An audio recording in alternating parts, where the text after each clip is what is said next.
Hello everyone, welcome back to another video. In this video, we're going to take a look at a vulnerable machine that is designed to be hacked. Now, this is a Vulnix machine, and I will leave this machine in the link in the description below if you want to try it out yourself. This video is going to be kind of raw. I don't really want to edit this video or edit too much of it. So it's just going to be a realistic demonstration of what hacking really looks like. So you can see I've got my Kali Linux machine here, and I've got my terminal here, where I'm going to be doing most of the enumeration, scans, etc. So let's get started. All right, let's see what we can take a look at. So nmap, I'm going to do an nmap scan. I don't have to do all ports. I'll probably do a minimum rate of, let's say, 4,000 ports, maybe. Yeah, we'll do that. Let's do T4, and let's supply the IP address, which I believe that it's 54. So it's on my local network. This video is for educational purposes, keep that in mind. All right, let's get started. So we're just going to do a basic nmap scan on this IP address. Let's actually take a look to see if it has a website running. Okay, so the nmap scan was pretty fast. We can see here we have this HTTP open. Oh, wow, look at that. So we got WordPress. So you can see here we've got WordPress 5.4.19. Okay, we got some sort of, I don't know what this is. Is this Spanish?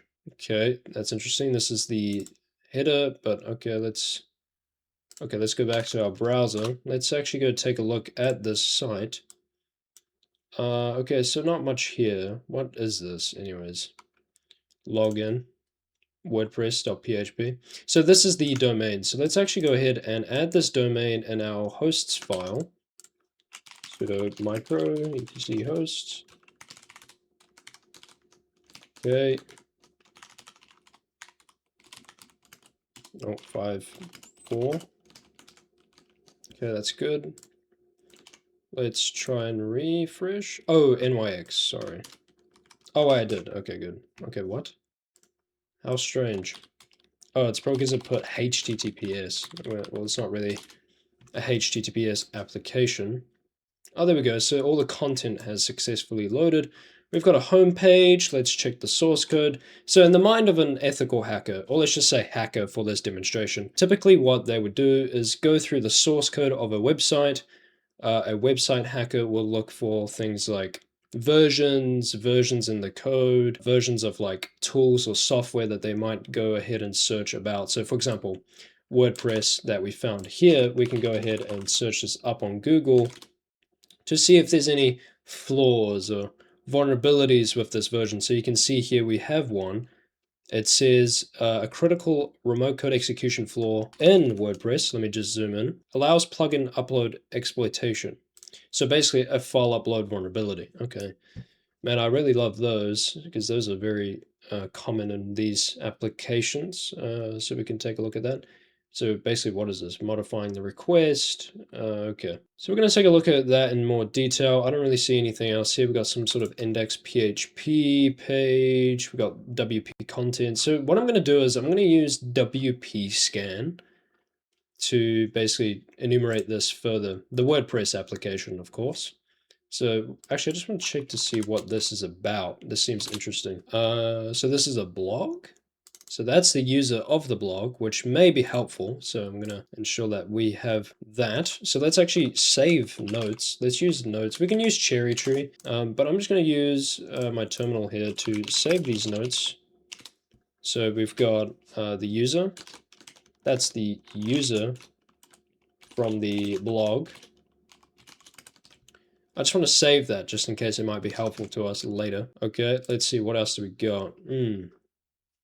Recent post, so that is the post. Leave a comment. We could try and play around with this, with Burp Suite to see if there's any flaws in the request that we can manipulate.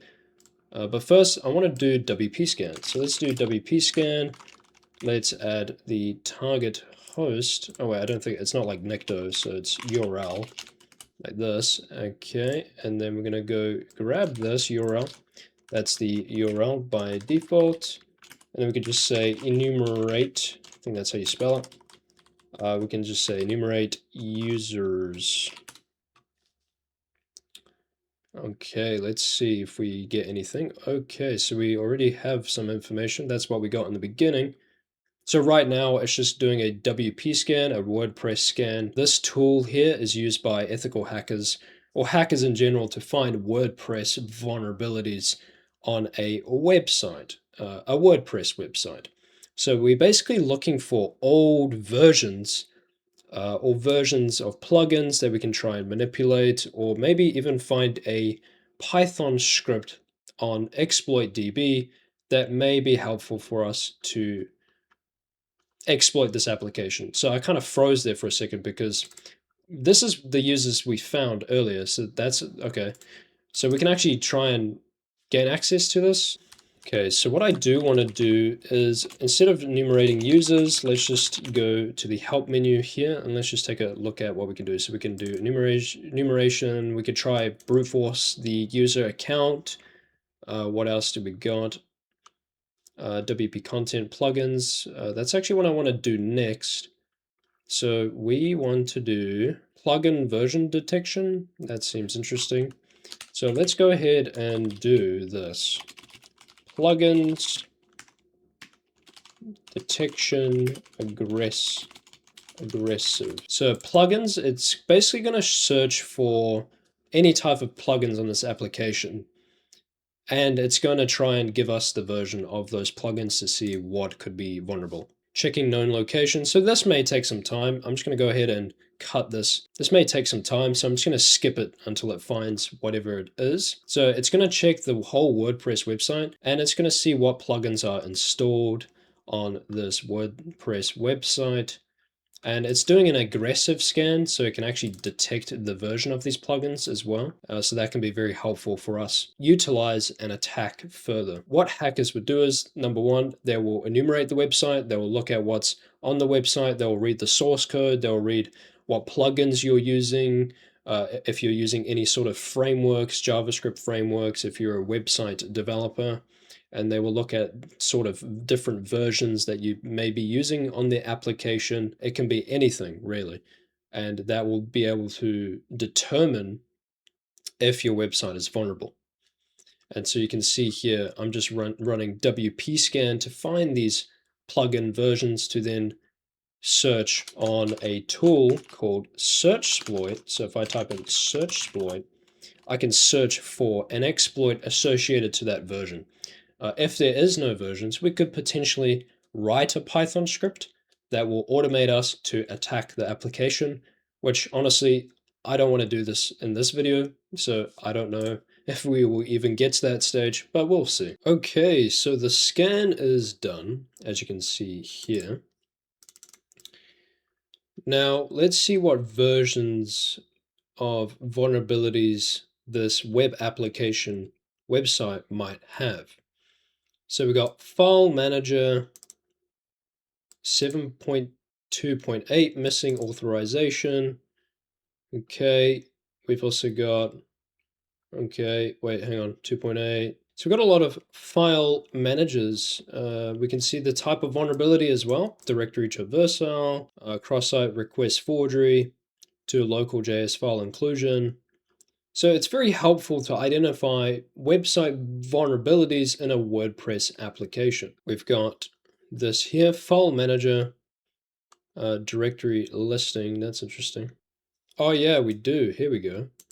So WordPress file manager, 8 vulnerabilities found, version 6.0.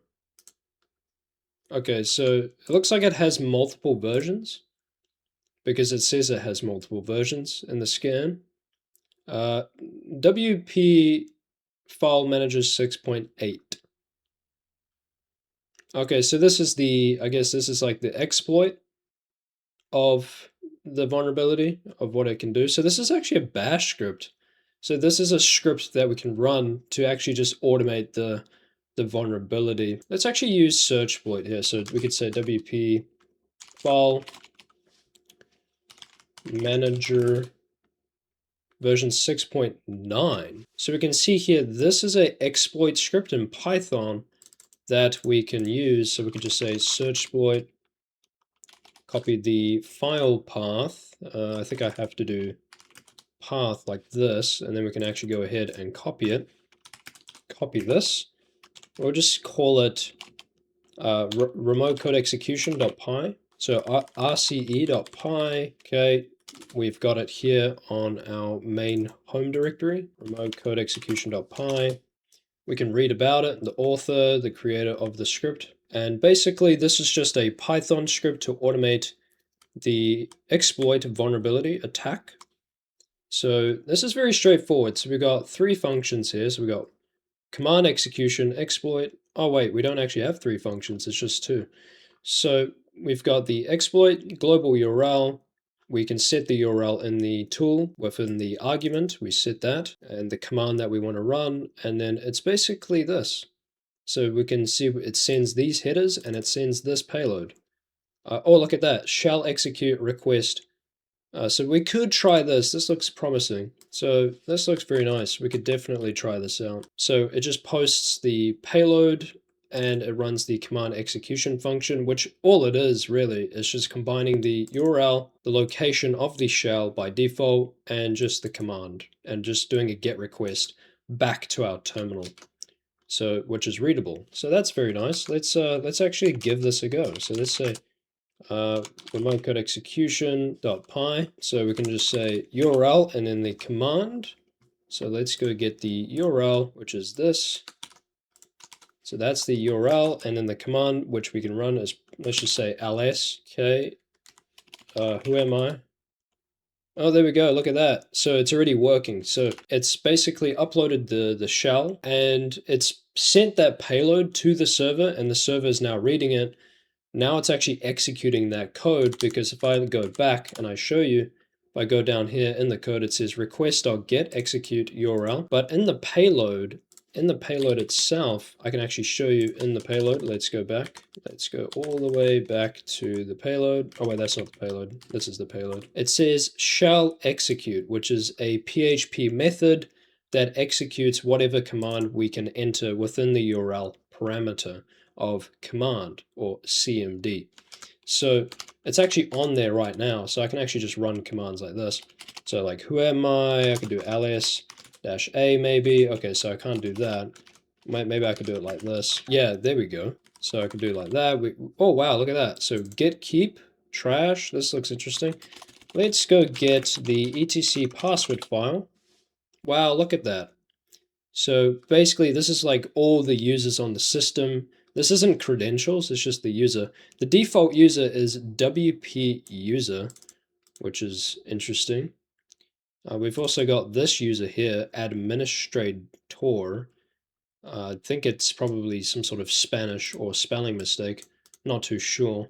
What else do we got here? Interesting. Okay, so let's actually take a look at this into more detail. So what I want to do is go on Google, search up wp config location on Linux, because I don't remember the directory. So the main location is usually this, common package setup, var www/WordPress.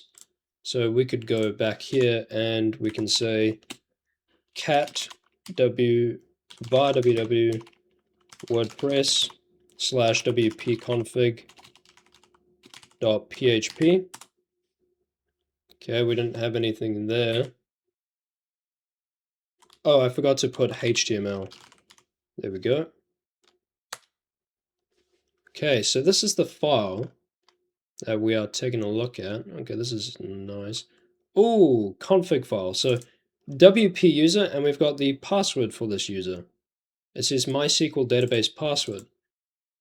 Let's go ahead and copy that. In fact, I'm actually just going to copy this whole thing and go back to my notes to save it. So we got that user there. So we're going to go and try and log in. I want to actually try something, because in the beginning we got a SSH port open, which is port 22. So let's go ahead and try and connect to that. Let's do SSH WP, was it user? Cat notes.txt. Yeah, okay. So SSH WP user at, now this can also be the domain. So if I do cat etc hosts. That's the domain here, so we can also do that. SSH wp user at, and then supply the password once we connect to it.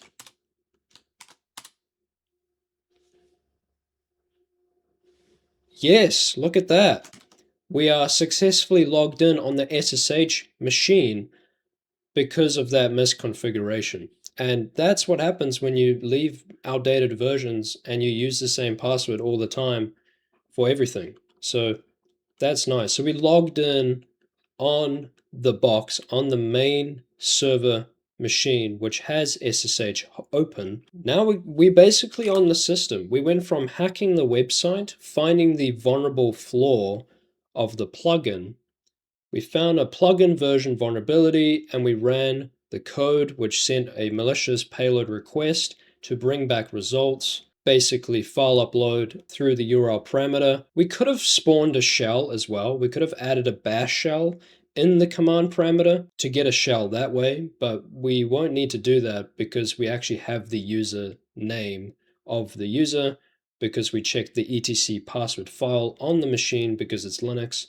And now we check the wp config file, which is in most WordPress configuration files installation.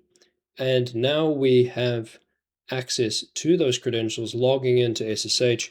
And now we got the user flag. Remember, this is just like a simulated scenario, but it allows us to think critically about how we approach web application security seriously. So this is very nice that we have access to it now. Okay, so we already checked this out. We got user text. We can check bash history. So we could check bash history. That's what I usually check. So there's nothing there. We can also check bash rc. You're probably thinking, why would you check that? Just in case there might be something like in here that might be ignored. Okay, nothing here.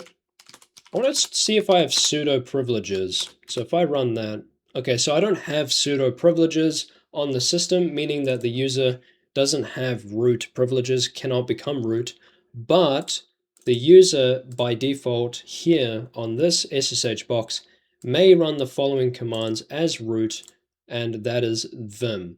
So what we can actually take a look at here, so we're going to try and manipulate this binary, the vim binary, to get us root. So that's what hackers would do. This is called privilege escalation, where you go from the basic user to the root user of the system.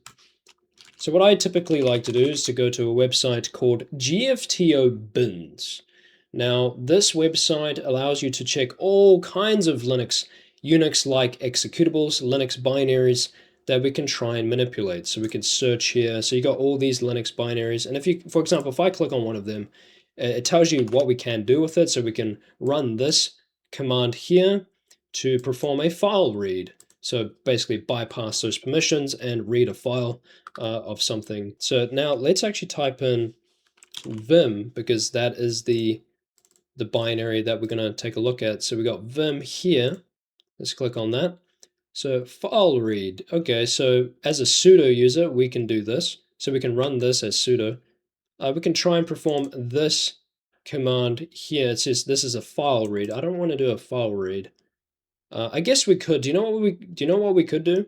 We can try and file read the SSH credentials, or maybe the SSH key, to get access to the root user, but I'm not even sure. I'm not even sure if we would be able to achieve that. So we can run this to read a file. I'm just trying to think of multiple ways we can do this. Let's try this. Sudo vim c. If I go back, we can try and do something like this.